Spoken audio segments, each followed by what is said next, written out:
Well, hey, diet disruptors, Carrie here. Happy Monday.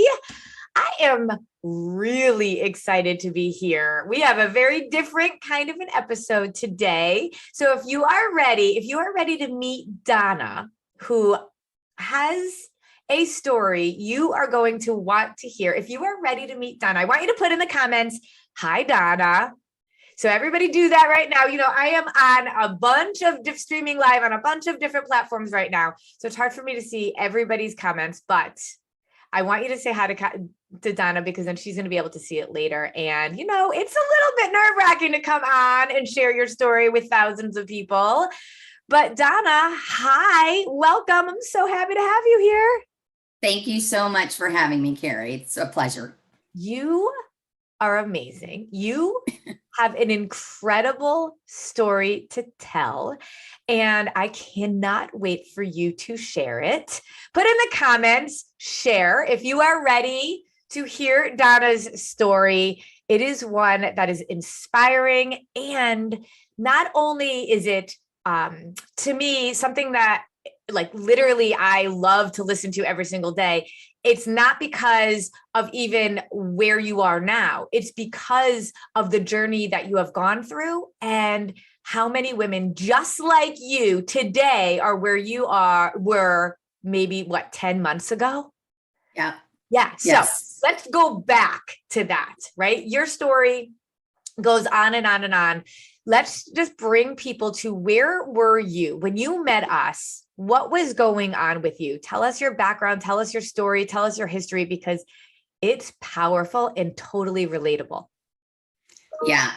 So when I found disruptive nutrition, it was in early February, and I had known about Mark McDonald and the PFC way of eating, something that I had been exposed to and actually implemented like 10, 12 years ago.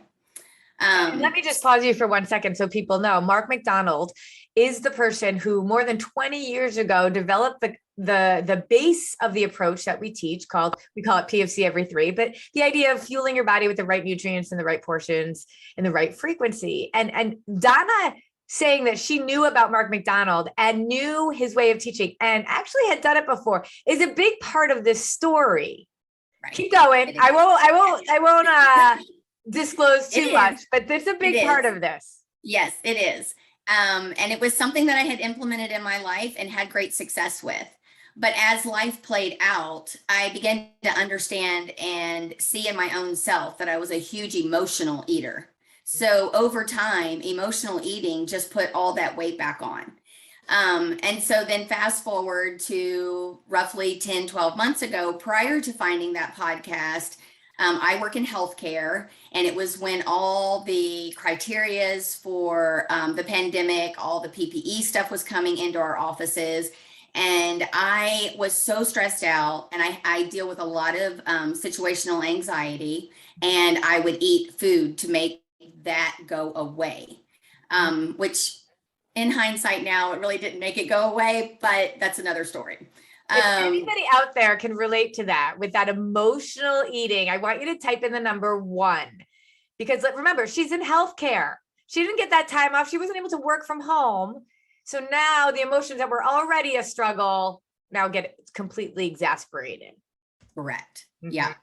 Yeah. So, and I knew that I was eating my feelings. I would make it through the day, completely covered head to toe, have everything still learning what we're supposed to be doing and all of that. And I would leave the office and I would reward myself with food because I made it through the day. Right. And it was always a Starbucks run or something from Chick-fil-A or ice cream or something like that. And then I would get home, and then to calm my anxiety again, I would drink wine at night. And that was a big additive to the calories and the gaining weight. And I knew I was doing that.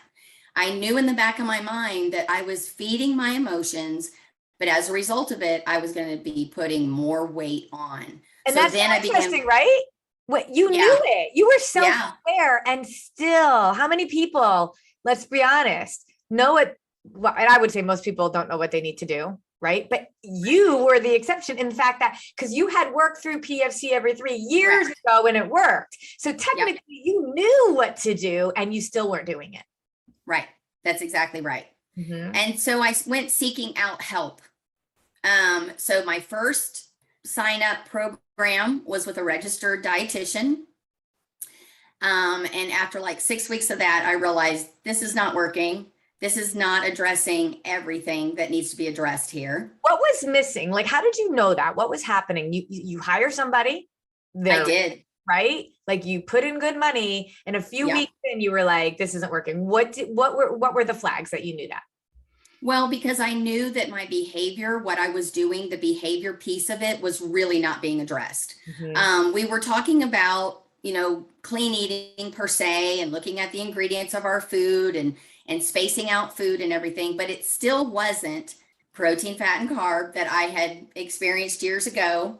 And it wasn't addressing that emotional feed that I was doing. So I was like, no, this just isn't working. And that's a perfect example. You had done, PFC every 3. You had done the approach that we teach years ago. Now somebody's coming and not addressing that, because blood sugar stabilization is not what people are trained to understand. Mark, I tell him all the time, he does not realize what a genius he was, and not just in how we fuel our bodies correctly, but what we're able to deal with emotionally once we realize we don't have to track, we don't have to count calories, we don't have to be a slave to all of that. And so you hire somebody, you're going down a different road, of course, because people are not teaching this. And you knew it wasn't working for you. So then what did you do? So I was like, all right, let's get online and see what else I can find. And I moved on to a gym who was owned by a female, like, what's it called? Like, she had won many bodybuilding competitions and stuff like that. And I love strong women, and I think that's amazing. So I was like, all right, let me get into this gym, because exercise is key, and exercise will help with anxiety. And then I'll start this diet program. And so I did that. And once again, paid a lot of money and loved the workouts. Person. Yes. This is my second attempt. Okay. Yes. And paid a lot of money, did the workouts, and it was nothing but deprivation. I was so hungry all the time. I won't go into all the details, but it was like a ton of protein that literally made me sick. And I even kind of explained to her like PFC, because I thought, well, you do need protein for building muscle, blah, blah, blah. It didn't click. I did that for 3 months because I love the workouts. Yeah. But I was like, girl, I got to eat more than broccoli and chicken. And that's what's going on here. I've got to know more than that. And she didn't know how to take me. She did not know how to do that for me. Well, this is one of the things I find. People that are experts in exercise are rarely truly experts in nutrition, especially if they don't understand blood sugar stabilization. It's not that this is hard. We can teach this. Donna, you can teach this now because of what you've gone through, and it's how simple it is, but they don't teach this in school. Any doctor that you have does not know about this. They have no idea. Do you know how many doctors and nurses we work with? It's crazy. And registered dietitians, personal trainers, we all trust them, but that's not where their level of expertise is. We hear deprivation, taking less calories than you burn. It makes mathematical sense if we think we're a checkbook, and then we go with it.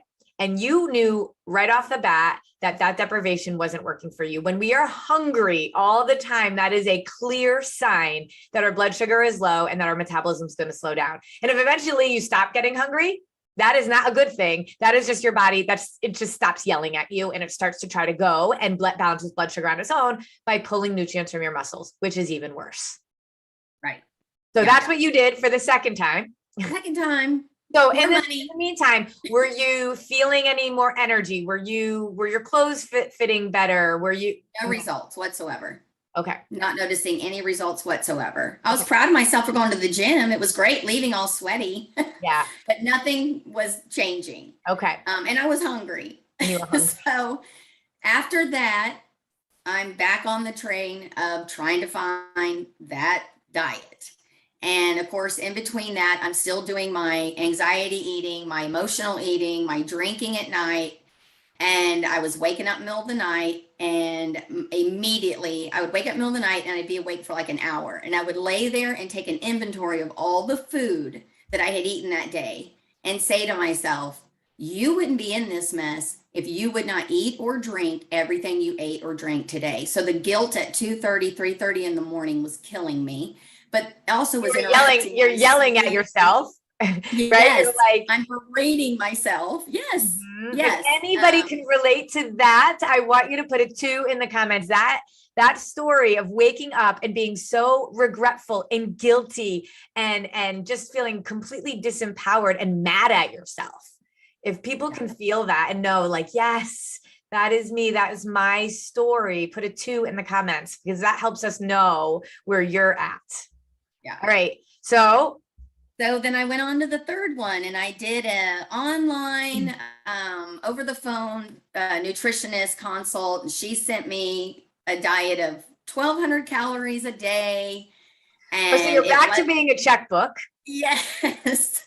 And I was having withdrawals. Yes. And I was having to write it all down, take pictures of it, send it to her. Then we would meet and I would say, I'm hungry. Like, I just don't, again, and I have this foundation from years ago of the PFC. And I'm like, this isn't right. Like, this is still not clicking. This is not what I need. This was over the phone. I never met the person. I never Zoom called with anybody, nothing. We just chatted over the phone. And then I started thinking, this is kind of weird. Like, I should at least have one face-to-face call with who I'm working with. I didn't even have that opportunity to do that. Relationship is so important, especially when you're an emotional eater. And that's one of the things that we talk about all the time. If we ask people, we want you to have a phone call with us before you decide to work with us, because that, to me, it's a relationship. We literally welcome people into our family, and we don't want people in our family that aren't a good match, right? And we don't want to be a part of your family if you don't feel like we're a good match for you, because we have to be able to work together, be able to push each other, right? Be able to question each other. And if you don't have trust, then you're never going to have a relationship, and you're certainly never going to be able to have trust in a relationship with your own body. Yeah. All right. So I ended that relationship. And then I literally just Mark and I doing some podcasts together, right? About metabolism and menopause and all of that. If anybody wants to go back and look at that, if you go to our podcasts on our Disruptive Nutrition website, disruptivenutrition.com/podcasts, you can you can put in the search metabolism, but you can just scroll down and see the series that Mark and I did, that literally Donna was following Mark McDonald on his Facebook page. That's how you saw me. It's not like you were following me. You were still following Mark after all of these years and hiring all of these people. I always say you just keep going around the mountain until you're done. How much money do you have to spend throwing it off the cliff of this mountain that you keep going around until you're actually going to just do it right? And I did spend a lot of money. That is for sure. And then I'm driving home and I'm like, I guess it is what it is. I'm going into menopause. They say it's too hard to lose weight. So here I am. I'm just going to be that chunky older woman for the rest of my life. And then I got the live bling on Facebook, and there's Carrie and Mark talking about menopause, and she's talking about eating carbs, and she's talking about, and you're talking about drinking wine. I'm like, hello, like, repeat. I need to hear this again, and I need to know more about this, because I thought, if Mark is doing this and you're talking about carbs and you're talking about hormone imbalances and you're talking about eating in such a way that balances that out and creates more energy and the weight loss on top of it, I totally dove in. And that's when I started doing my research. And that's when I realized this is what I need. It's amazing how we come full circle. We really do, and you're just like, I'm back where I started, but I needed to go through this journey to appreciate where I am. And like I always say, confidence does not come because you've met your goals.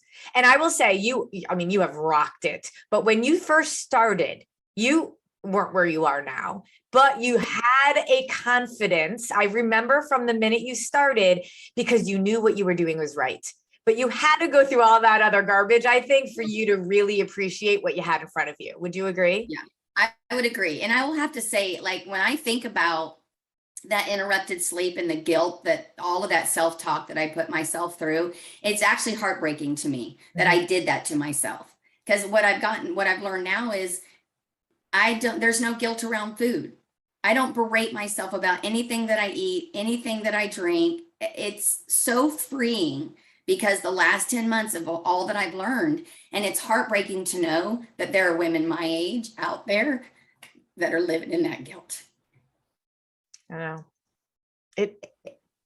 And that's why I don't want to fast forward too much to where you are today, but I mean, that's why one of the things that you came to me a few months ago and said, I don't know what it looks like, but I need to share. I need to be a part of your team in some way.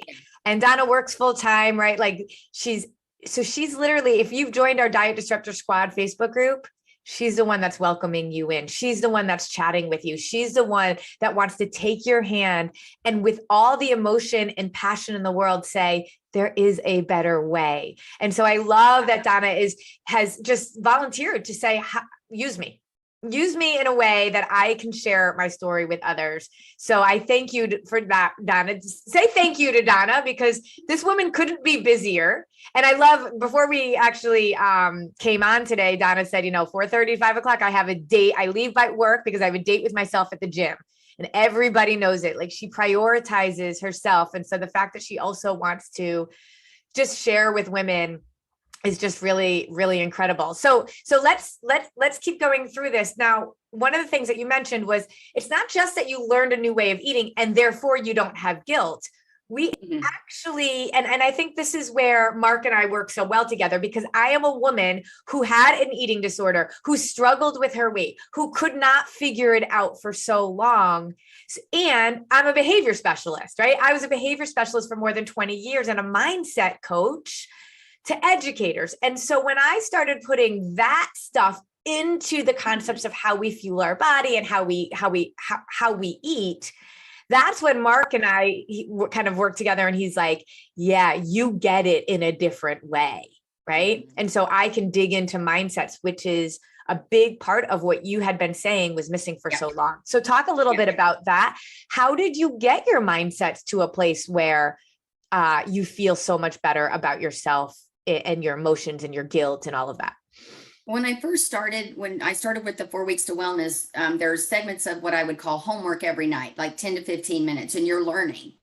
And I remember I was like second weekend and I was working with my coach and I was reading the material and I'm like, this woman is brilliant because each night it just layers and layers and layers. And basically it's a holistic approach to health and wellness. And it's almost like the weight loss piece just comes off the table because it's so much more than just weight loss. It's setting the mindset to say, learning to say, why am I hungry? Why am I wanting to eat that chocolate? Why am I wanting to reward myself with food? Oh, that's an emotion. My body physically is not hungry. My emotions need something. And what disruptive nutrition does is it layers on as you go and you're able to identify that. And I had that moment in a grocery store. I had a very stressful day. I was out running around doing some errands for my work and I was stressed and I looked at that candy bar. It was a Hershey chocolate almond candy bar. And I said, I could eat that and never tell my coach. And instantly, because the day before, the coaching call was on what triggers, knowing your triggers, how to approach those triggers.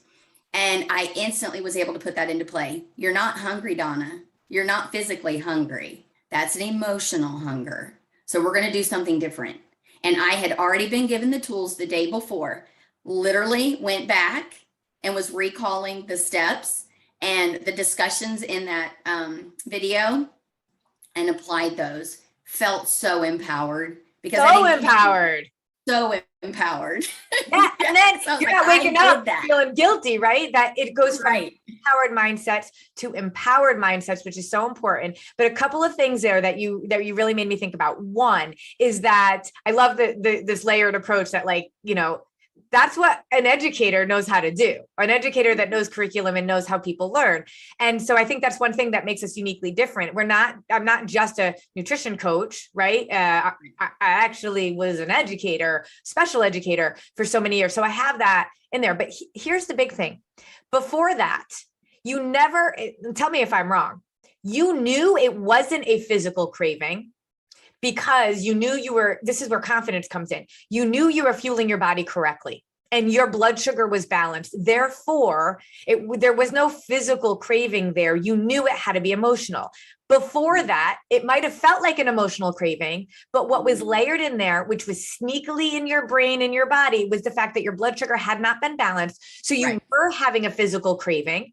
Correct. You thought it was you and your willpower. So you're berating yourself because you have no willpower, but your body inside, without really even knowing it, because you weren't in tune with your body and what it was really saying to you, was saying, Donna, we need sugar. We need fuel. You're not fueling us. So, because like everybody, when you're really hungry, you crave carbs. That is not because of lack of willpower. That is because of lack of balance in your body. You didn't have that balance. You thought it was fully willpower, but it was really physical. And if you take the physical part away, and if you still have that, then you know what it is truly, and then you can implement tools. You could have implemented all those tools that I showed you, but if your body wasn't physically balanced, you would have had to buy the candy bar. Yeah. You see you have to have both. You have to have both. Absolutely. Yeah. Okay. And that's when I would always be like, I just don't have the willpower. I guess it is what it is. That's why I was resigning. I was like, I can't do it. You know, why is it so easy for other people to just naturally love salads or whatever whatever it is, fill in the blank. And here I am knowing I'm eating emotionally. And I just don't have what it takes. I don't have the grit to resist it. And even though I know it's unhealthy for me, I'm going to eat it because I'm going to feel good. Exactly. But when we teach you how to eat, which is always the first step, and which is what everybody thinks they need, that's all they need. But when we teach you how to eat and you get your body balanced, then when the emotional part comes into play, you actually then get the tools to be able to deal with it. But before that, it's like a 2-step process, right? In so many ways, you have to get the food right, and you got to get your body physically in a good place, and the mindset stuff starts to pop up in the surface. And if you don't deal with that, no food plan in the world is going to matter. Yeah. And being equipped with how to identify that, because anybody can do a diet, right? We've all done that. But when you realize why these diets are failing you, it's not you, it's not me, it's not us, right? And that's the part of that, what I say, disruptive nutrition, we have that holistic approach. We're not just talking about food and what to eat, when to eat, how to eat. We are, and that's important. But we also are talking about the behaviors behind that eating. Yeah. I mean, and that is have like brain, you didn't literally, you're not a different person than you were a year ago, 2 years ago, when you were hiring all these people and failing, right? You didn't have like a complete brain, transplant, becoming a different person. You're the same person. You were just given a different set of tools in a way that finally now you never have to spend another penny on anything ever again. And I think this is where the story that I started in the beginning is, you knew how to eat this way before. Mm-hmm. We're back to eating the same way she was before, but now with a whole new set of tools and experiences and stories. And now she's never going to change the way that she's eating. Right. We have to talk about your progress, because this is what's so funny. When I talked to Donna, I don't know, a few months ago, and she was telling me about the fact that she sleeps all the time. She still loves her wine, but now she has clean crafted wine, right? Yeah. And what an easy no-brainer swap that was. And it's better, no more money, and just so much smarter. Yeah. Sleeping, you have more energy. And then I finally said to her, well, because we don't talk about this, like we don't need the scale. We have so many ways of measuring progress. The scale just becomes this horrible, beast of value that literally constantly brings us down. So our whole big thing is, if you didn't have the scale, how would you know you're making progress? Right. And so as I was talking to you, Donna, and then I was finally like, all right, well, are your clothes fitting better? What's going on? And what did you tell me about where you were, what size clothes you were wearing, where you are now? And then even this winter, when I got you a t-shirt, what you said to me when I asked you your size. Yeah. So yes, I did picture record. It took me a while to get rid of that scale, but all it does is just do nasty things to our brains. It's not a nice tool to measure our progress by, for sure. But when I started the program, I was in like an extra large, size 16. I am now in a 10, and now in a medium. And when you asked me my t-shirt size, I was like, oh, it's a medium. And then I was like, did I just really text that? It's a medium. Like I can wear a medium. I mean, think And about then that. some things I could even go to a small, depending on the cut of the clothes and things like that. But to be able to say, and I just was like, I actually just did that. And I really am a medium. Yeah. Like Yeah. huge progress. So think Energy about that. How level. much you paid for months and months and months of work where you didn't see any progress and you had to treat your body like a checkbook. You were miserable, you were hungry, you were deprived. You move into a place where you're fueling your body, you're satisfied, you're eating and drinking all of the things that you love. You've dealt with your mindset and you've come down more than 6 sizes. I'm going to show this picture because you posted this in our membership group. I didn't even tell you I was going to do this. That's okay. This, I mean, you even look different now than you did. Yeah, look at my face there. Yeah. You know, and this was back in July. Okay. Yeah. Because I'm looking at at this right here. Oh, to all the feels I would feel when facing the dreaded airplane seat and seatbelt. If anybody can recognize that as a feeling, the airplane seat, write an airplane in the comments. Today, I sat right down without a beat and clicked that belt right into place, feeling confident and super proud of the work I've done. Grateful for all I've learned. Check that out. You're also sporting your Scout and Cellar clean crafted wine hat. I love that. And I think that that is so powerful. I mean, you look beautiful. You are strong. You are empowered. And we know that when you get to your optimal health, you will get to your optimal weight. And look at you now. You look healthy. You have the energy. And I mean, you just continue to make more and more progress. You are inspiring others. It is so exciting. So as we move into a new year, what are your goals? What are you thinking about? How are you moving to continue to push yourself in this lifestyle? Well, I definitely have more confidence in myself. I have a ton of energy. I've increased. I was like, when the exercise thing came up, you know, during the 12-week trifecta, and my coach was like, can you just give me 10 minutes? I'm like, listen, I'm on my feet all day. I am trucking. I don't sit down. I get home. I just want to sit down.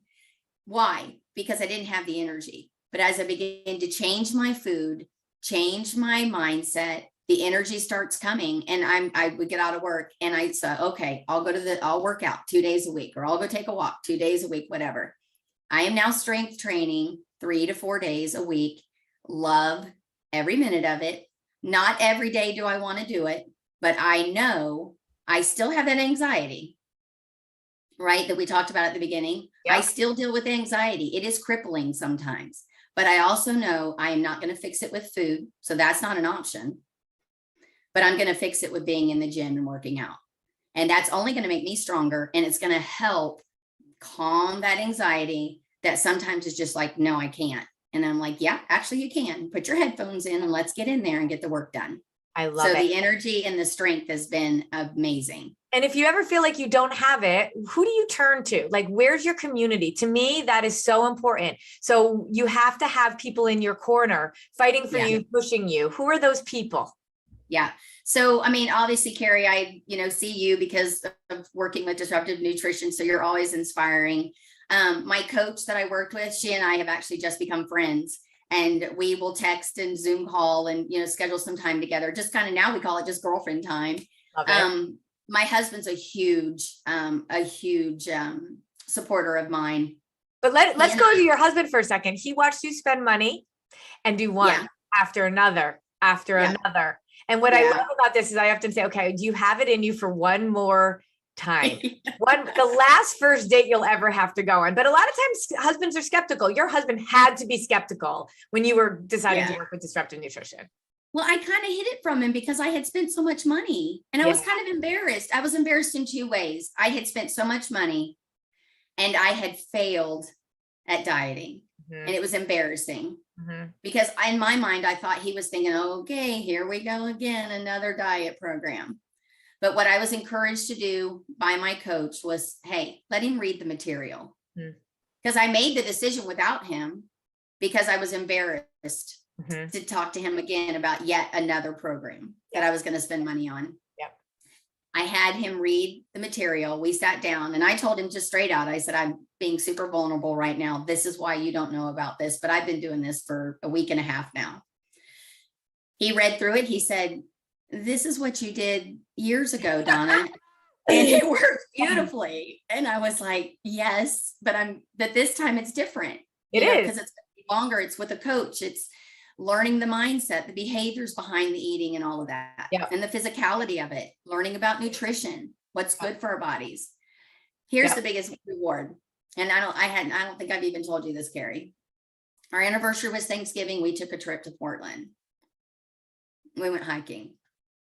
We hiked this beautiful, beautiful falls in Portland, 3 hours up. And I mean up. It was straight up, switchbacks, like a constant. And I will tell you, the month before this, I knew we were going to do this type of hiking, and I was doing the Stairmaster. And can I just tell you how much I hate the Stairmaster? Yeah. But it's that constant step. And I was like, I've got to prepare myself for this. So we get up there, we do it. Beautiful. Like, I just literally like stopped taking pictures because it wasn't even worth it. You couldn't even capture the beauty of it. Mm-hmm. We do it. We get to the top. We come back down. It was a full day hike. We get to the bottom and we get out to the car where the parking lot is. And he goes, hey, I want you to turn around and look at something. I'm going to get emotional. Sorry. That's okay. That's great. So I look back. He said, you see that? You did that. All that work you've been doing for 9 months. You did that. It got you to the top. So that's making me cry too, girl. And I have makeup on. You can't do this to me. I know. Sorry. Yeah. But to know that he's always had my back, he really has. I didn't have to hide anything from him. And to know that he's as proud as he is of me, like he'll sometimes just hug me and he'll say, how you doing, medium? Oh, he just. I feel like women, if you are struggling with this and knowing you need to do this and work with us and be a part of this family, have him listen to this.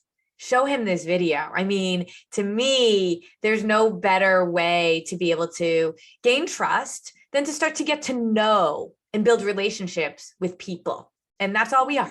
We're people, right? There's no magic pill. There's no, ulterior motive. There's no scam. It is really just about us getting to know each other and trusting each other. And it has become our mission to make sure that women get what they need, because there is a solution.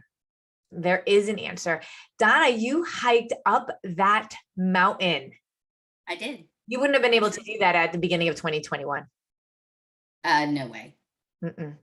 No. Would you, like, I talk about transformation. You mentioned the 12-week trifecta transformation. That is a larger program of ours that you actually have to be invited to be able to be into or apply to be into, because it really is about being ready and being in a place where you really truly are going to commit. And if we're going to commit to you, we will not let you fail. You got to commit to yourself, right? And you did that. And I love that you took things in steps and pieces, and you truly had that transformation. So when I talk about the transformation, I think about that caterpillar that goes to a butterfly. That a caterpillar to a butterfly, it's got the same soul, it's that same being, but after it goes to the cocoon, it doesn't even resemble itself. It's the same person. There was nothing wrong with you before, but you are now a version of yourself that I feel like you always knew was in there. You just couldn't get it out. Right. Would you agree? And I absolutely agree with that. What's it like to live as a butterfly? I mean, there's a lot of freedom. I don't think about my food. I don't have any guilt around eating what I eat or doing how I do. Through the holidays, what we've learned through disruptive nutrition is a cookie, which we all have Christmas cookies laying around or given as gifts. That's a fat and a carb. So you pair it with a protein. No big deal. You enjoy it. You move on. Yep. You have your next meal coming down the road. I don't even think about it now. And it's freed up so much cognitive load that I can learn more about how to take care of my body in other ways, because I'm not thinking about, God, I ate that. Mm-hmm. I'm never going to lose weight. All that guilt. I don't have any of that. There's not this constant churning in my head. And it's so freeing because now I can learn about the quality of the food that I'm putting in my body. Yep. Yep. You know? Exactly. And so that's where I feel like we were not put on this earth to find the right diet. Right. That is not what we were put on here for. We were put on here for a purpose. And I very much believe each of us have a purpose to serve one another or to serve in some way. And when we are obsessing about things that don't serve us and we aren't doing the things that serve us, we could never actually reach our purpose. And just like you said, your obsession and the time that was spent, the money that was spent on the things that weren't actually getting you towards your purpose is just such a waste. And so what I want people to be able to do is to say, okay, let's get through this. Let me figure out what I need for myself, put on my own oxygen mask so that I can put on others. And now you're walking into this new year knowing that you have capacity to serve others in a way that you didn't have last year. Would you agree? I agree. Absolutely. Yeah, I love it. And I know the conversations I've had even with my own children. You know, I have 2 adult boys and they'll have questions. Mom, when I do this, or how do I put more of this into my diet? Or, hey, do you have any ideas of how to time manage so I can get some more things done? Because I feel like I'm not getting it all done. And I'm like, yeah, I do. And I can share that with them. Yeah. Yeah. I mean, time doesn't control you. You control time. And that's a whole nother skill set that people don't realize they need, but it all contributes to us derailing ourselves. So Donna, I could not be more proud of you. I'm just so grateful. And I love the way kind of the world works and how we find each other and how you came full circle, but needed the journey to be able to appreciate where you are right now. Your success is inspiring. And if you are inspired by Donna, put in inspired, because I know I am every time I talk to her. And what we do want to share is that we are here. We are here. Get yourself on a call with a coach. It might even be Donna. Donna does sometimes will jump into calls when we need her to, because we want to hear your story. Your story dictates to us what we can do to help you and support you. We always say, regardless of where you are in your journey, there's a place for you at Disruptive Nutrition. And we will find a place that works for you and where you are and what you need. And there's never pressure, but it's all about love. And so I love you, Donna, and I am just so grateful that you are a part of us. You are always a part of our family, just like all of our clients are, but also you just have taken it to a whole new level. Yeah. I'm happy to share. I love it. To me, it's the end of the road. This is the last train. I won't ever sign up for anything else. I won't need to. No. Because I've been given the tools and I have the support, and I will always have the support. Yep. To live the rest of my life this way. Exactly. And just being a part of our membership group because you are a client means you always have us around you. So I love that. All right. So we'll put a link to be able to get yourself on a call. If you're having doubts and you need your support person, your spouse or partner in some way to be able to see this, show this to them, and recognize that who we say we are, we really are. And we want you to be a part of this if you're ready. All right, Donna, you rock. Have an amazing week. And we'll talk to you later. You guys say bye to Donna. Say thank you for sharing her. You did great, Donna. Great. Thanks for letting me share my passion. I love it. I love it.